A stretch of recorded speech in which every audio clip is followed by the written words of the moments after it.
comes a miracle. Here comes a miracle. Oh, can't you feel it in the air?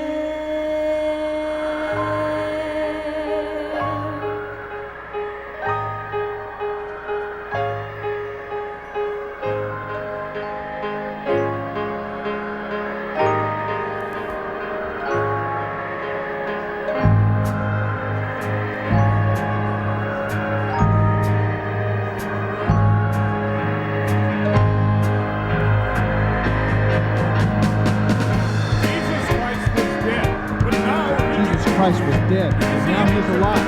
He is the image of the invisible God. All things were created. He is the head over the body, the church.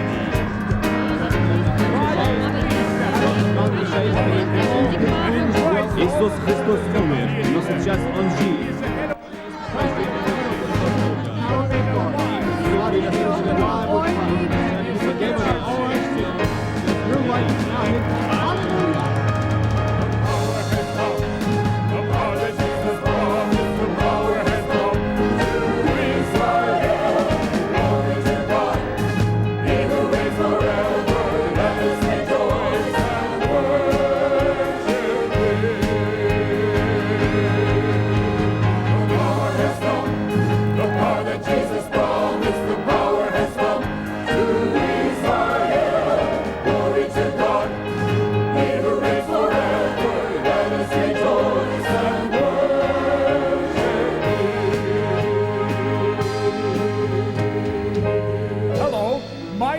Peter, and we're excited because God has just fulfilled his promise.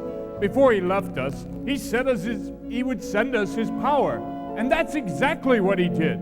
And in a mighty way, we were able to speak with Mesopotamians, Parthians, Sicilians, and tell them of the mighty works of God in their own language. And we were only Galileans. It was a miracle. God gave us the power to tell the world that he was alive.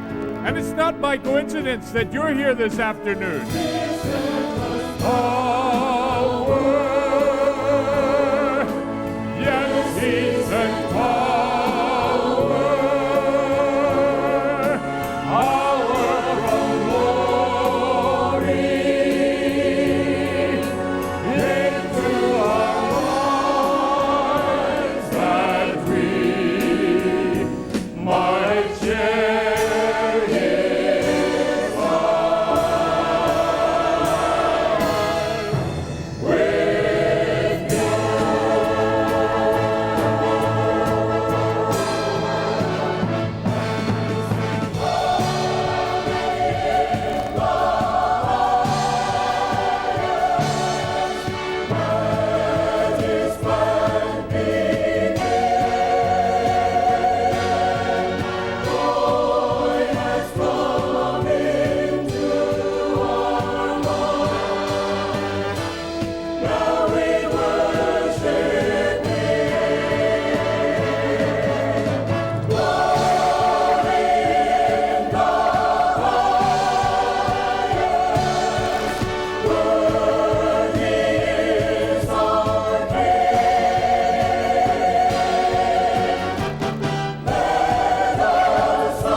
Would you believe it? They thought I was drunk. Not that at one time that might have been possible, but that was before, and now is what matters. And now that we have Christ, now that we have the ability to share his message, his plan, the Master's plan. For you are Peter, the rock, And from you and upon you the new order, the new church will be formed. You, Peter, that same man who hid from the wrath of the people who convicted Jesus. But now, dear friend, you have stood boldly before the multitude and answered their questions when they asked, what must we do? But, Peter, Mary Magdalene, let's take a moment and tell this wonderful story to our honored guests. Yes, please do, Nicodemus. What you have just seen is just the beginning. The day of the Pentecost has thrown us joyously into a new age, because now the power that Jesus promised us before he left has come, and the mission of our new faith is set into motion. Why, we could not have seen it. And by we, I mean those of us in the Sanhedrin. Why, we had every benefit. The learned, the lettered, the lacking in faith. I speak with a certain sorrow for my brothers in the Sanhedrin because we failed to read God's prophetic plan for our salvation. So that when he, the anointed one, The Christ. The Messiah. and when he came into our midst, we failed to recognize him. And yet it was the unschooled. Wait a minute. No, Peter, that's a misunderstanding of words, a matter of semantics. Those, shall I say, who lacked the benefit of a lifetime of schooling. Those, shall I say, who lacked... Those who had to work for a living. Or steal or beg for a living. Let it be said that those of us who should have recognized the Messiah did not, and those of us who should not have recognized him did. But it was there before us all the time. The great prophet Isaiah foretold, "For unto us a child is born, and unto us a son is given, and the government will be upon his shoulder. And his name will be called Wonderful, Counselor, Mighty God, Everlasting Father, Prince of Peace. And of the increase of his government and peace there will be no end. The zeal of the Lord of hosts will accomplish this." The prophet also foretold that a virgin shall conceive and bear a son called Emmanuel, which means God with us. But when he came into this world, he was just an ordinary baby. He chose to become just like us, sharing our joy and our pain. I think that's the way he planned it, so we could come to him and not be afraid. And yet, he came to us through the seeds of our fathers, of Abraham and Isaac and Jacob, and of our earthly kings, David and Solomon. And yet, when he came on earth, he chose to spend his first days in a borrowed stable. Born to a girl who risked everything. Her reputation, her engagement and marriage to Joseph the carpenter. But you know, Joseph took a chance too. What would you say if the girl you were to marry said she was with child? Who would you believe? Would you have accused her? And yet, when it was time for the child to be born, Joseph was just like any other young father. The angel Gabriel had promised Mary that she would bear the Messiah, God's Son. And he made a promise to Joseph that whatever it was that Mary told him, that he could believe. He was just an ordinary baby, but that's the way he planned it. Maybe anything but common could have kept him apart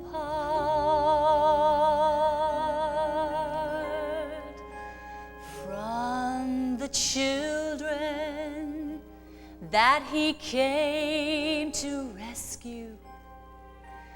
Limited to some elite few, when he was the only child who had asked to be born. And he came to us with eyes wide open, knowing how we're hurt and broken, choosing to create with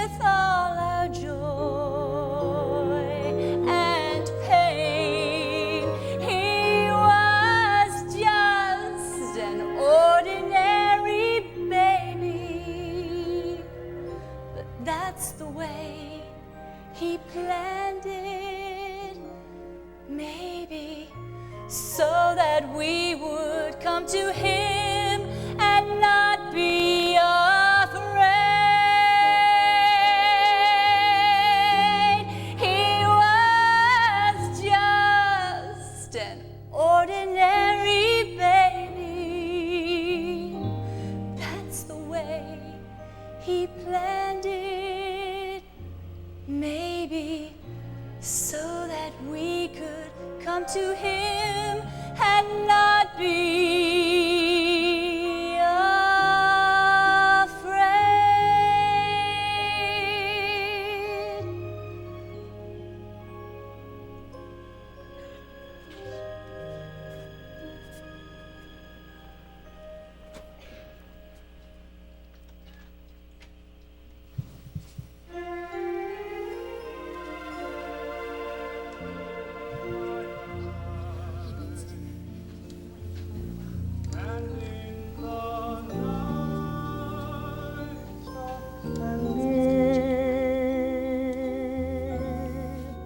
My Mary sleeps, resting in my arms. I marvel at God's great love. I stand amazed by it all, for He has touched this poor carpenter, and now before Him I fall and cry, holy, holy, Lord God Almighty, you're holy.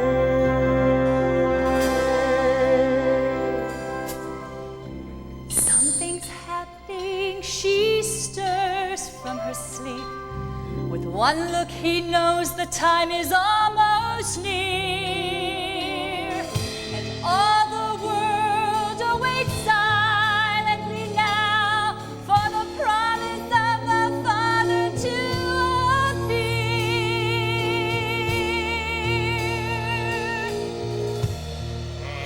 Then he came, the giver of all life, and he gave the Father's sacrifice, Son of God and Son of Man, blessed Redeemer.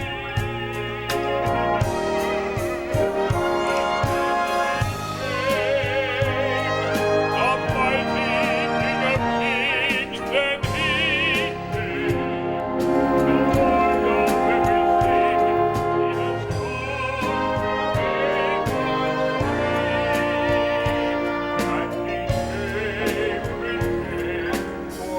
us free, and he came for me.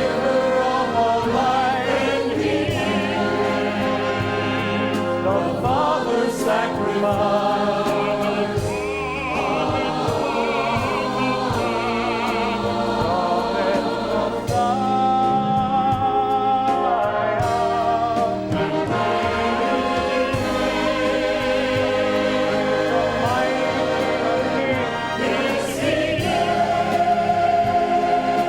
Lord of everything.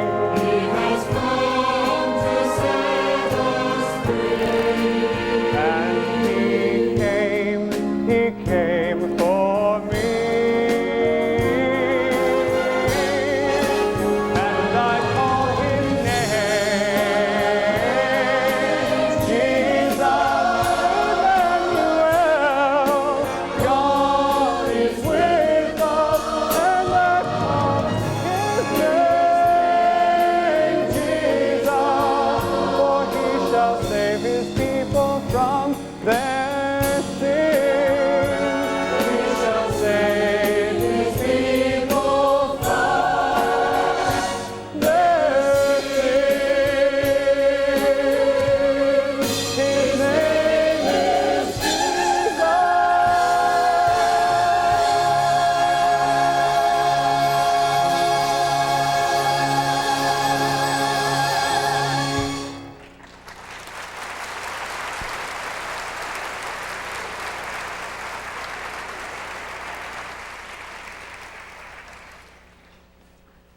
young Jesus grew, and he learned Joseph's trade and his father's ways. Mary told me a story about Jesus once when he was still a boy. He was 12, a dangerous age, old enough to know better, but young enough to do otherwise. Well, the three of them, Mary, Joseph, and Jesus, were on their way to Jerusalem for the Feast of Passover. When on their way back, Mary was traveling with the women, Joseph was traveling with the men, and neither of them had the boy. Now, just for a moment, put yourself in their shoes. I mean, you know who Jesus is. The Lord above knows who Jesus is. And you've just lost him? Back they went to Jerusalem, and there they found him in the temple, sitting among the chief priests and the elders, asking questions. Well, I asked Mary what she did. I know what I would have thought about doing. But then I can only imagine that moment as her son's eyes met hers, and he had answered her worried questions and said that he had been about his Father's business. After Jesus began his ministry, we, his followers, even those of us in the Sanhedrin, saw him do wonderful things. But it was what he said that caused all the trouble. It's the trouble with you guys. You let your minds do all the thinking. I beg your pardon? Perhaps he means that your brothers in the Sanhedrin would have heard more had they let their hearts do the thinking and not their minds. Well, you must admit that some of the things that he said were pretty staggering. Indeed. He said, "The Father and I are one. Whoever has seen me has seen the Father." And that did not sit well with the high priest. Or no one can come to the Father except through me. Well, that offended the religious leaders too. But then he said, "You must be born again." I can imagine how that went over. But I wanted to know. I wanted to know what this Jesus of Nazareth meant when he said, "Unless a man be born again, he could never enter into the kingdom of heaven." And so I went to him by night. It wasn't easy to visit Jesus and not be noticed, and I was a powerful member of the Sanhedrin. I had spent my life in the Torah. I could recite the law and the prophets and the begats and the begottens, and I had kept the laws of Moses. I was a devout man, planning to go to heaven. And then this Jesus of Nazareth says no man can do so unless he's born again. And so I visited him. Master, we know that you are a man come from God. For no man can do the miraculous things that you do and not be of him. I tell you the truth. No man can enter into the kingdom of heaven unless he is born again. Master, how can that be? I am an old man. Can a man enter into his mother's womb again and be born? I tell you the truth. A man must be born of the water and of the Spirit. For flesh is born of the flesh, but the Spirit is born of the Spirit. And I looked into his eyes, and I knew that this man was not speaking of a physical rebirth, but an emotional birth, a spiritual rebirth into a kingdom of eternal peace and joy and righteousness. And I was reborn. I was renewed. And I worshiped him. You know, each of us met the Lord in our own way. Why, my brother Andrew introduced me to the Lord. Best thing that kid's ever done for me, I'll tell you. Andrew always was more spiritual than I, and he started following John the Baptist and listening to his teachings. One day he decided to just do it all and get baptized. Andrew has a knack of being in the right place at the right time. And he was standing on the shores of the Jordan River one day when someone stepped in to be baptized. It was the Lord. Imagine that. The Lord allowing himself to be baptized by John. Well, Andrew said some things happened, but I gotta admit, I didn't believe it all at first. But Andrew's hard to fool, and when he told me that he'd found the Messiah, I knew, but you don't want people thinking you haven't got both oars in the water.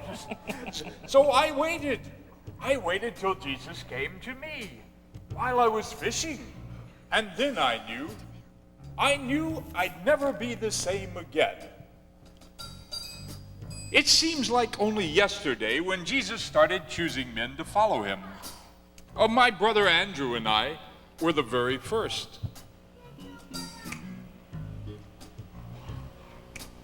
Then there were James and John. They were Zebedee's sons, and I guess you could say they were fishing acquaintances. Later they'd be called the Sons of Thunder. Then there was Philip. Good fisherman, and loyal as the day is long. Well, things really started to pick up. Philip introduced Jesus to his friend, Bartholomew. Some of us called him Nathaniel. Now, this guy really had high standards, and he really knew his scriptures, too. That's better. Oh, yes. Then there was Thomas. Thomas. I've never seen a guy push his luck like this one. I mean, he had to see everything to believe it. But when it came to courage, few could match him. Matthew. Now this was an odd pick of the litter. He was also called Levi. But he took money from his own people and then gave it to the Romans. But Jesus saw something strong here, and Matthew became one of us. James, the son of Alphaeus. Now this guy might have been little, but what a firebrand. I mean, he always said exactly what was on his mind. And then there was Thaddeus. Thaddeus. He dreamed of a great nation of Israel, full of armies and power. Simon, too. Simon was a zealot, at least at first, and he hated the Romans so much, he was always plotting to overthrow their government. And finally, there was Judas. It's strange, but Judas was the only one who wasn't from Galilee. He was from Judea, and he believed pretty much the same as Thaddeus and Simon. The Romans had to go. Well, that's us. As different from each other as night is from day, but each having heard and answered the call of Jesus Christ. And our lives would never again be average or ordinary. Believe it, we were going to change the world.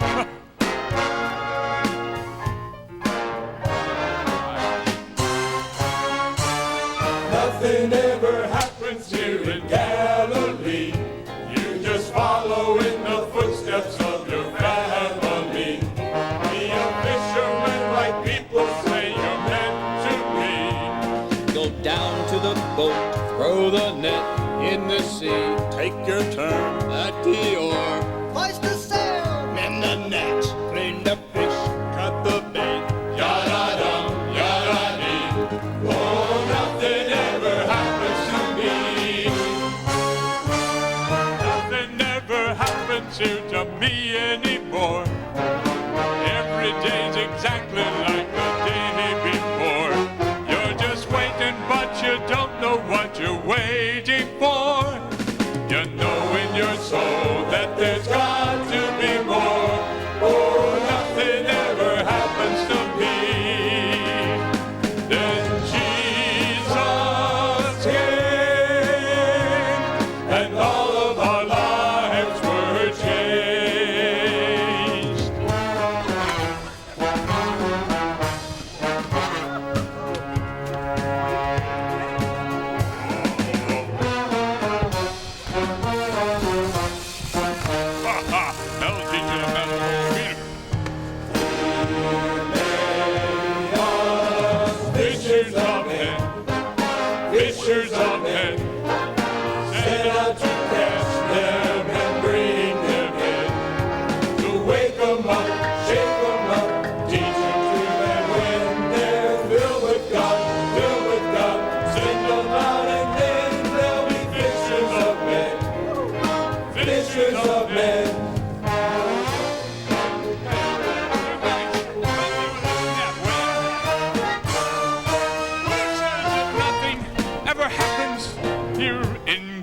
the sleepy little village beside the sea comes a man of God to teach us what we're meant to be. He's loving us, healing us, setting us free. Oh, finally it's happened to me.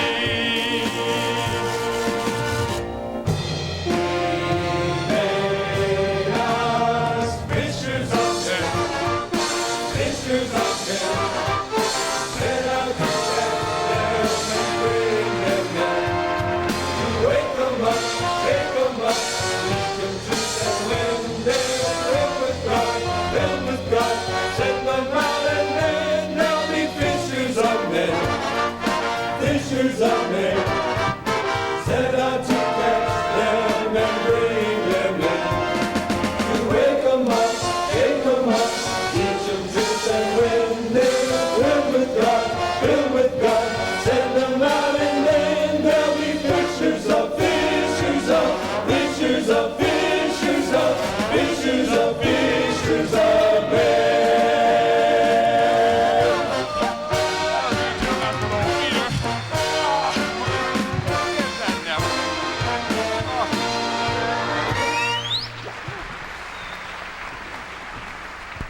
Following Jesus was never easy.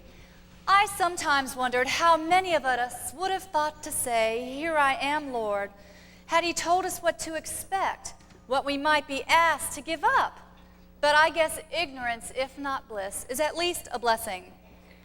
I guess I had it easier. You see, I had no husband. Sticking to my own commitment was enough. But the other women, the women who had something to lose, a regular income, a regular mealtime, a regular home life, a regular husband.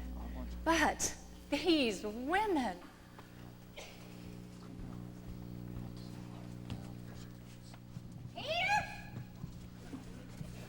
Peter, what are you doing here on the shore? You should have been out on the sea fishing hours ago. How do you ever expect to be home in time for dinner if you start fishing this late? Well, I have to mend some nets and cut some bait. Cut some bait, Matthew. Cut some bait, yes.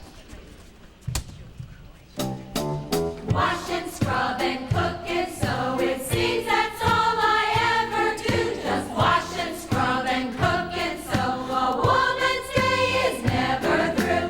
Why, oh why does my life have to be the boring life of a fisherman's wife by the Sea of Galilee? Oh, wash and scrub and cook and sew. This is my life down by the shore. Just wash and scrub and cook and sew. Every day just like before. Oh, that Peter. He's not such a bad husband. He loves his family, and he is a follower of Jesus. We both decided to follow Jesus when he asked us to become his fishers of men.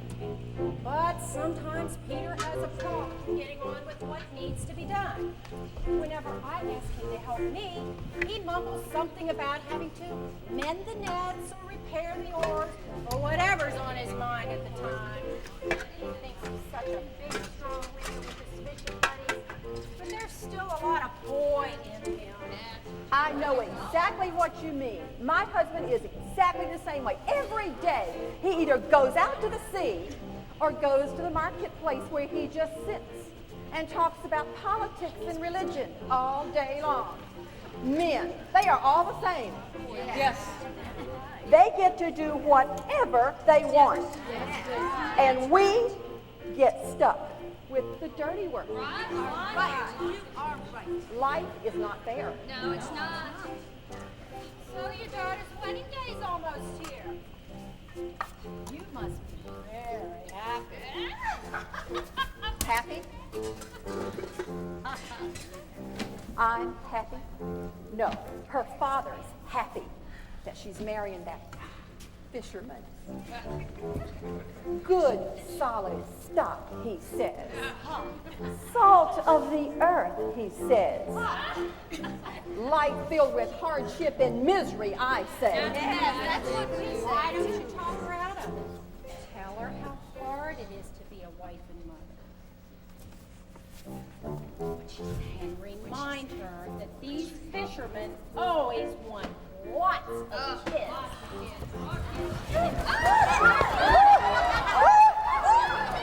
Oh, I know what you mean.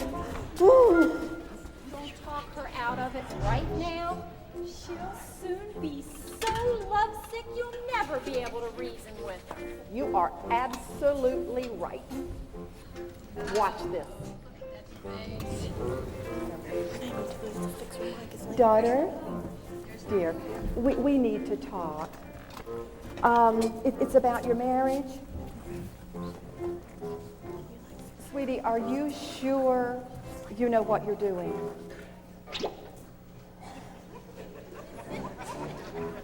Let me say this another way. You see this marriage is washing and scrubbing and cooking and sewing and taking care of all those kids every day.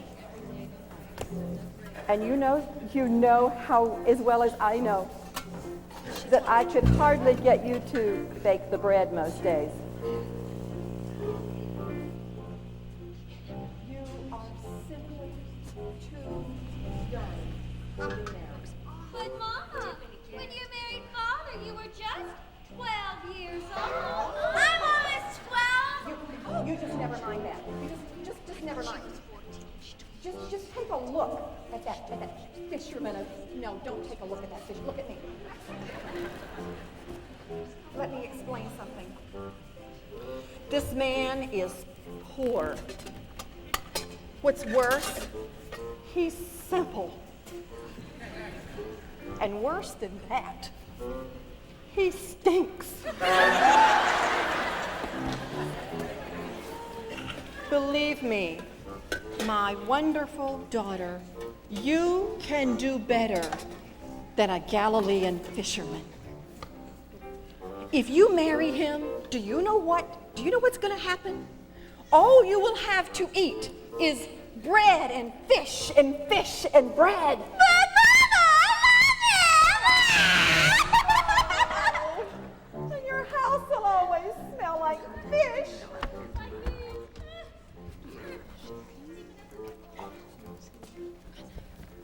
Daughter, come here, sweetheart. If you marry this fisherman, your hands will end up looking like this. Oh, I'm sorry. Here, let's do another approach here. If you will wait just a little while, your father and I could arrange a marriage with a rabbi. And then all the women could respect and honor you.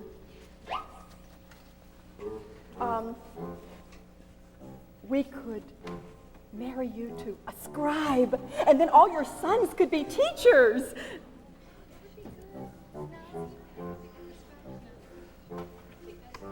How would you like to have servants doing all this washing and scrubbing and cooking and sewing? Yes.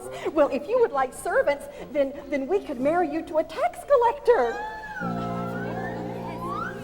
Mama, if marrying a fisherman is so bad, why did you marry one?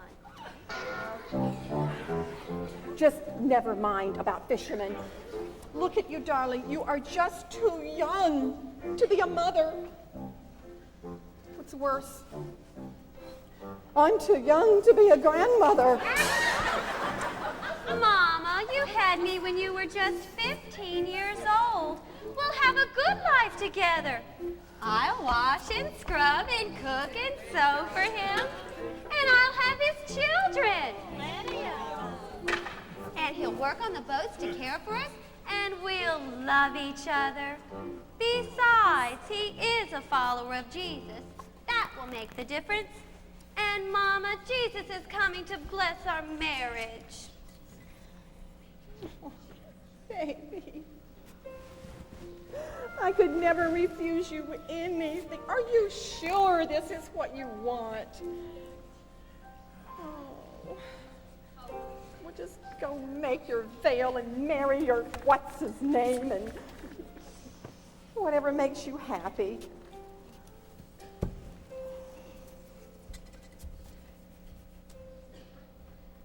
Well, you really made her listen to reason. Don't you have some place you're supposed to be?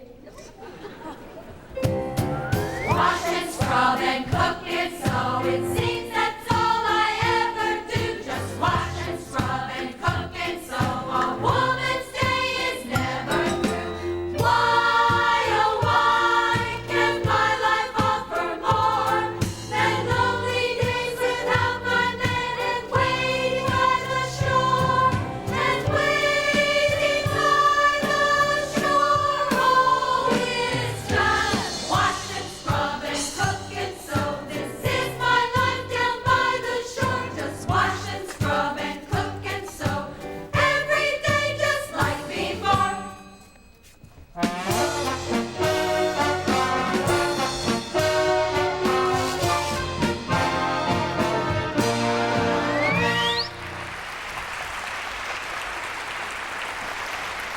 Husbands and wives, can you tell me, is there anything more comforting than to see a happily married couple?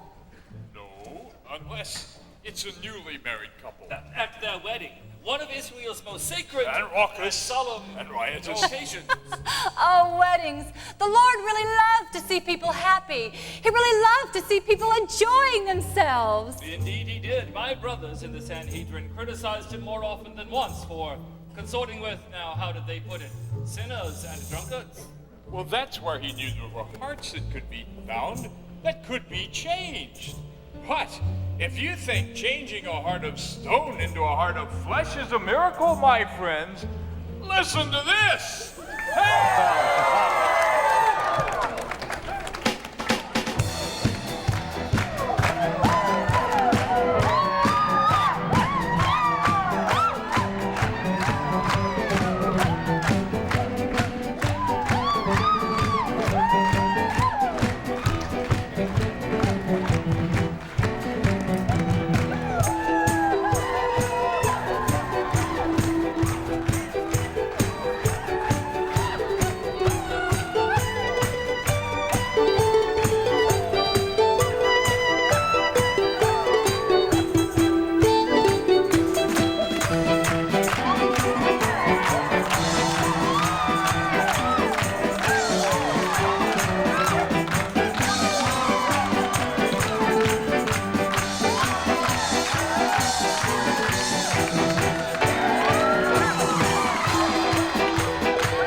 Oh, weddings, such joy, such hope, a feeling that absolutely everything is all right with the world. The sacred promises, the traditional dancing. The wine runs out. The wine runs out. So Mary, who was always watching, realized that the bride and bridegroom and their families would be devastated.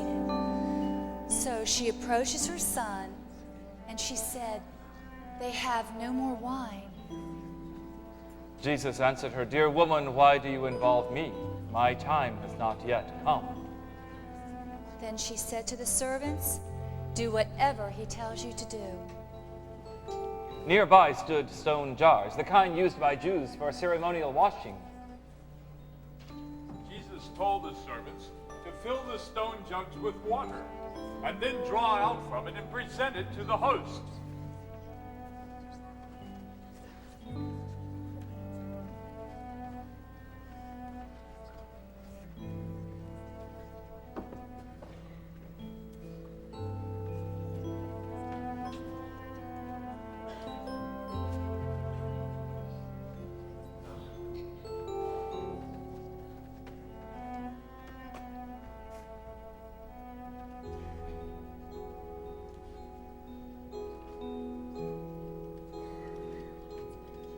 they did so, and they drew from the water that had been turned into the wine and presented it to the host of the banquet. You see, he didn't realize where it had come from. So the servants that drew the water knew. Then the master of the banquet called the bridegroom aside, and he said, "Most people save the cheaper wine until the last, when everyone has had too much to drink. But you have saved the finest wine until now."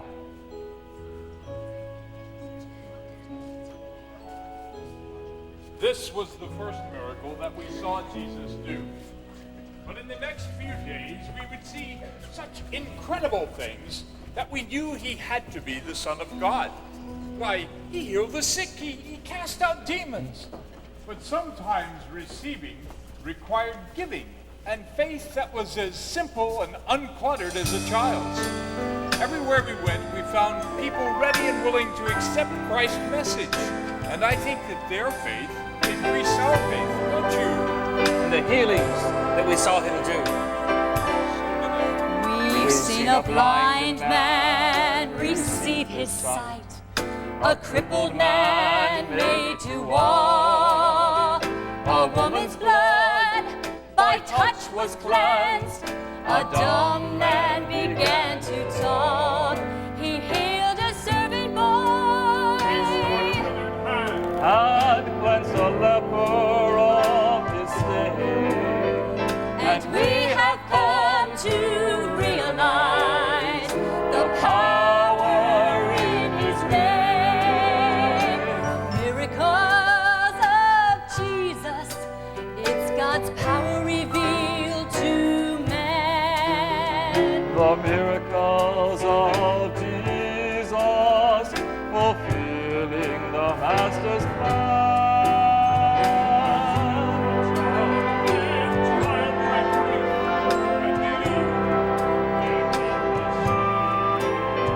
We've seen this man reach back in power to restore and set men free.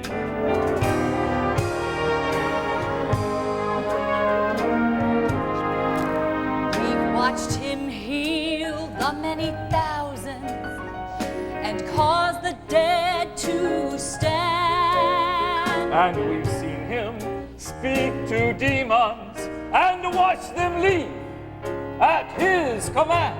One day he spoke to the wind, calmed the angry waves, and walked on water for me to see. That everything is possible to those who choose to believe. Miracles of Jesus, it's God's power revealed to man. The miracles of Jesus, fulfilling the Master's plan. Childlike faith and believe. We've seen this man reach back in power to restore and set men free. I was a beggar and been blind all my life. One day Jesus made clay and rubbed in my eyes and told me to go, wash in the pool. I did, and I could see. I don't understand how. All I know is that once I was blind, but now I can see.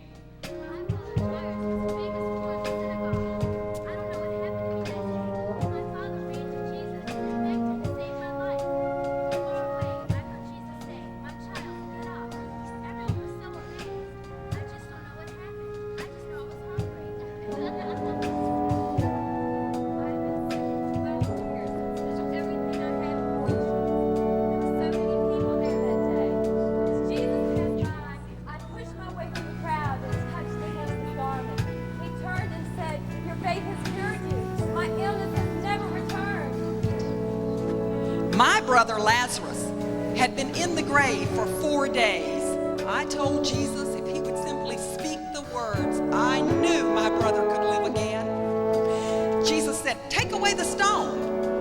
And then he said, Lazarus, come forth. And my brother brother appeared. He was alive again.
You know, Jesus worked a miracle in my life too.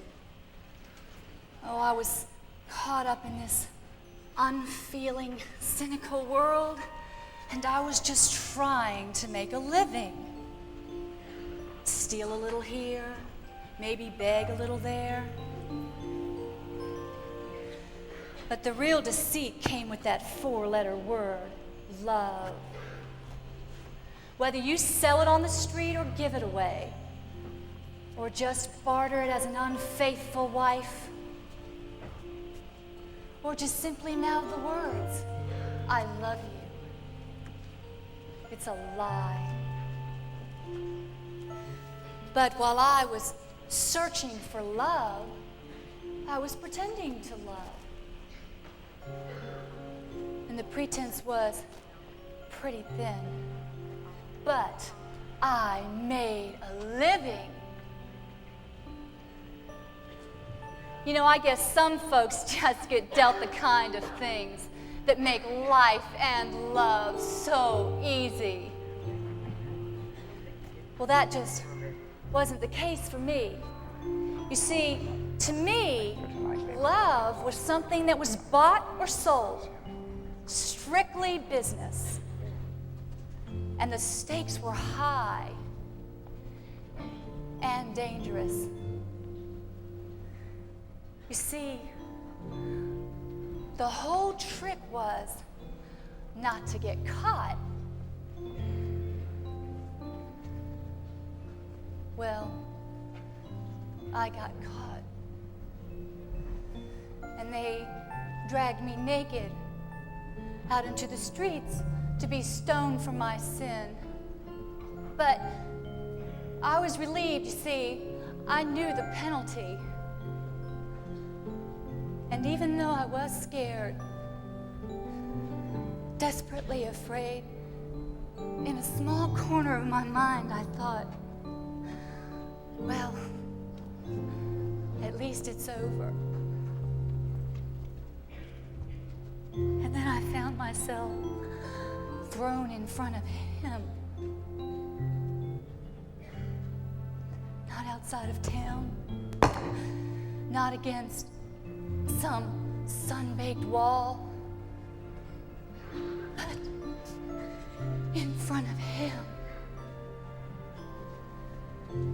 And they asked him for his verdict. And he did a strange thing. He leaned over and he began to write something in the sand. I couldn't read it. And then he said the most astounding thing that I had ever heard anyone say. He said, if there is one among you who is without sin, let him cast the first stone. And I thought to myself, oh no, that's it. Now it's going to be him and me. We're both going to die.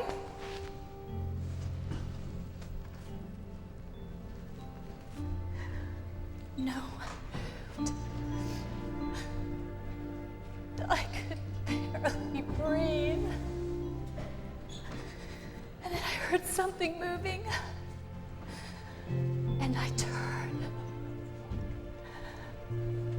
And I saw they were leaving. They were leaving. All of them. He looked up at me after they all had gone away, and he asked me where they went. And I said, "They're gone, sir." And then he said, "I don't condemn you either. Go and sin no more."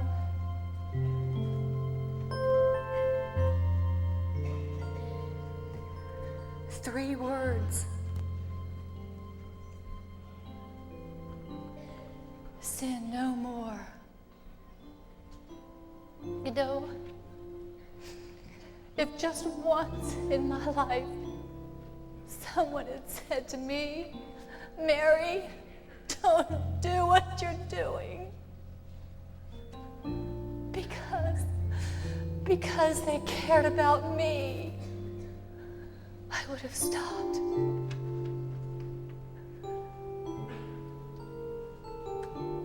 You know, he took a risk that day too. And I'm not talking about just a physical risk. When he chose to share my embarrassment, he chose to share my misery.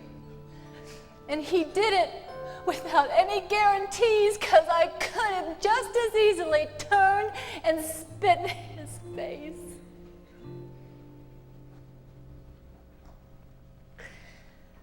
But I could see, when I looked into his eyes, that he really felt my pain. And with nothing to gain for himself, he gave me his forgiveness and his love.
He was the judge and I was the accused.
again.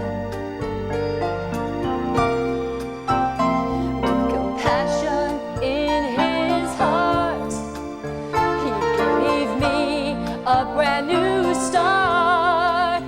When he said, Mary, you're forgiven, sin no more.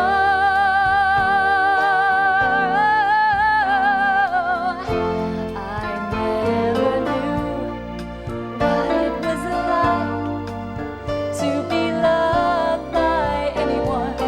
I never knew what it could be like to never be lonely anymore. But now I've found what I'm looking for since I met you. Now there's a feeling in my life I never knew.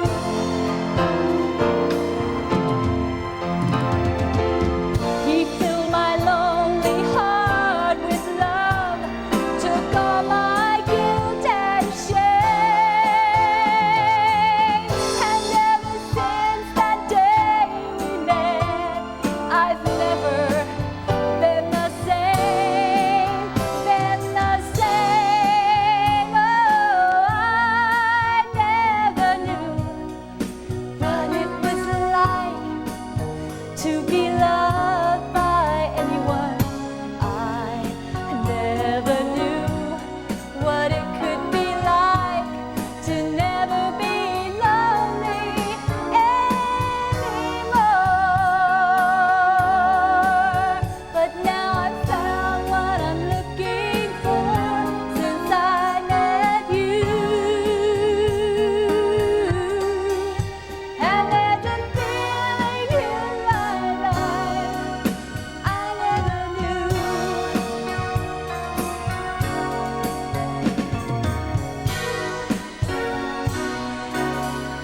I never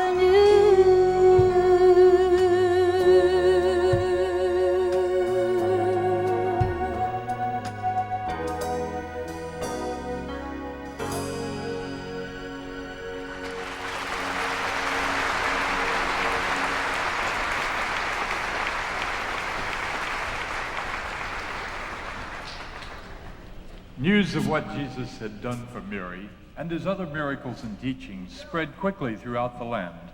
And everywhere we went, we found more people wanting more miracles and more teachings. It wasn't unusual to find religious leaders sprinkled in among the crowds. We often wondered what it was they wanted. What, were they spying? Or taking notes and names. Or seeking a new life, as I did.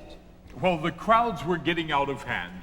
Whenever word spread that Jesus and his followers were in the area, hundreds, no, thousands of people would crush around him. For healing. Or for his teaching. They would come and stay for days. And it was all we could do to take care of Jesus and feed ourselves. And so often these people came with no food. Well, parents with small children, they would bring their babies to Jesus just to have him touch them. We tried to stop them. We even rebuked them. Let the little children come to me, and do not hinder them, for the kingdom of God belongs to such as these. And I tell you the truth, that if anyone doesn't accept the kingdom of God like a little child, will never enter it.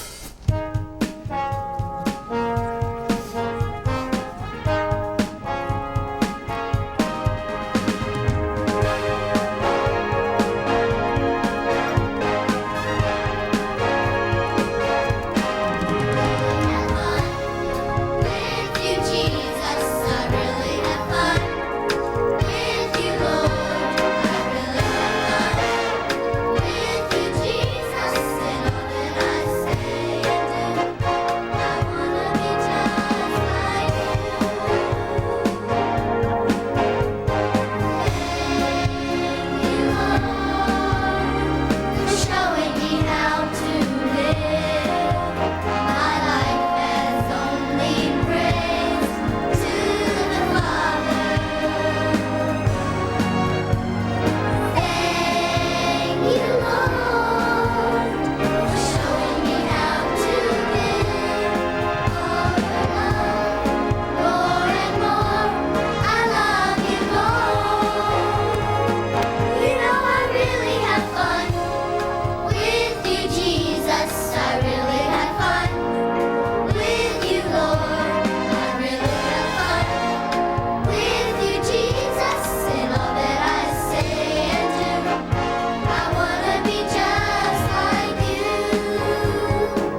Lord, let me know you and follow you through children's eyes.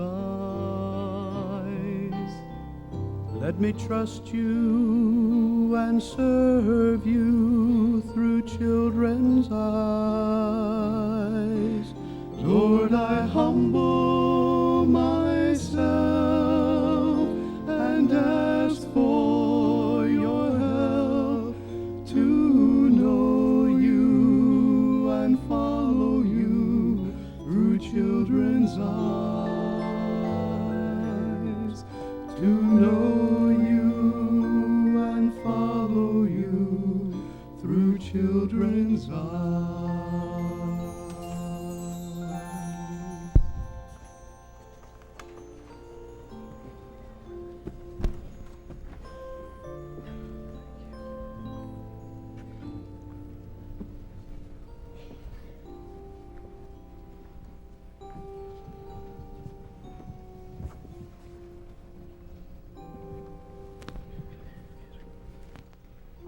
This is a remote place. It's already getting late.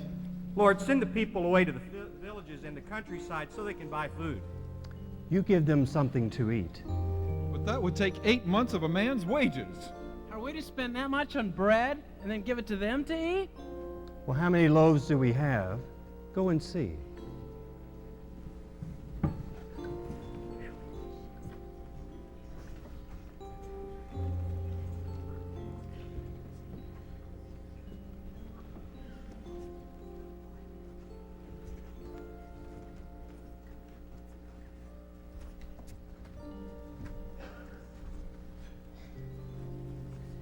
Lord, there's a little boy here. He has 5 loaves and 2 fish. Bring them to me.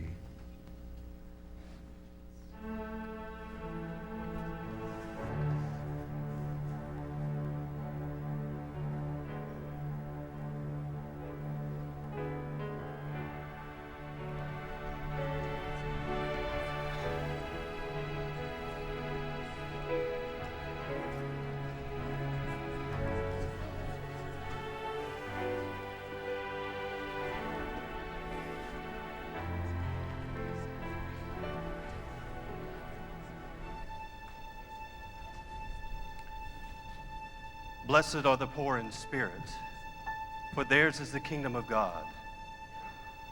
Blessed are those who mourn, for they will be comforted. Blessed are the meek, for they will inherit the earth. Blessed are those who hunger and thirst for righteousness, for they will be filled. Blessed are the merciful, for they will be shown mercy. Blessed are the pure in heart, for they will see God. And blessed are the peacemakers, for they will be called the sons of God. Blessed are those who are persecuted for righteousness, for theirs is the kingdom of heaven. You are the salt of the earth. And if the salt loses its saltiness, how will it be made salty again?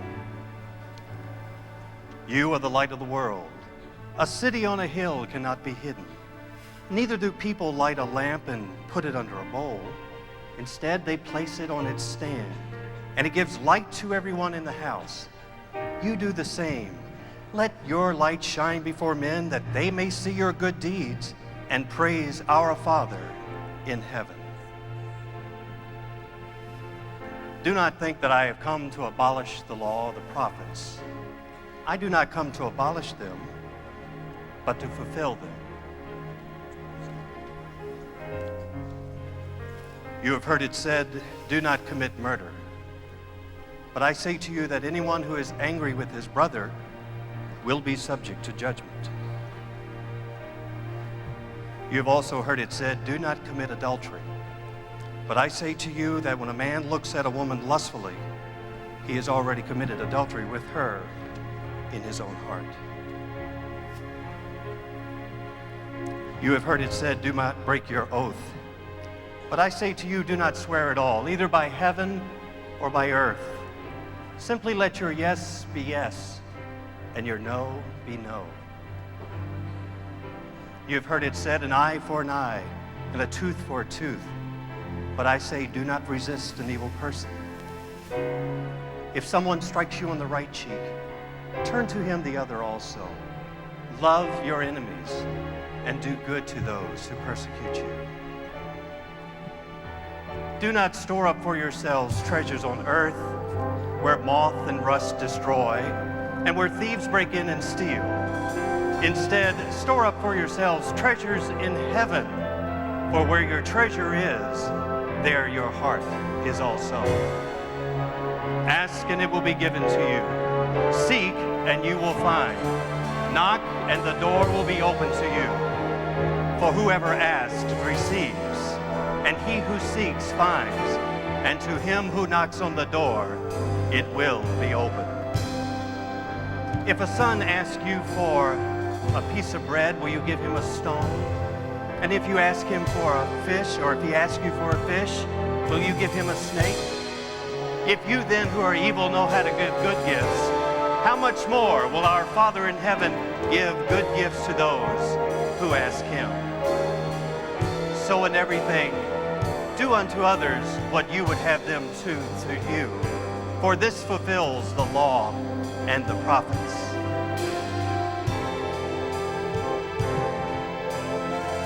Hear my words, for I am the way, the truth, and the life.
Who do the people say that I am?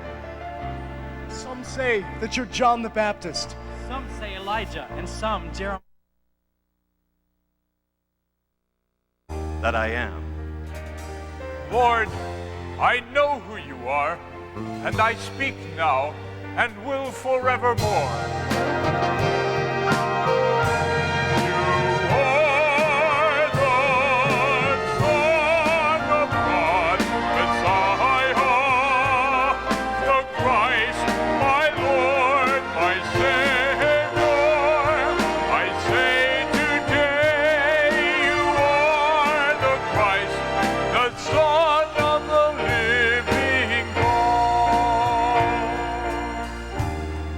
Blessed are you, Simon Bar-Jonah, for what you have just said. For flesh and blood has not revealed this to you, but my Father who is in heaven. And on today I will call you Peter the rock. And on this rock I will build my church, and the gates of hell will not prevail against it.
Ladies and gentlemen, there will now be a 20-minute intermission.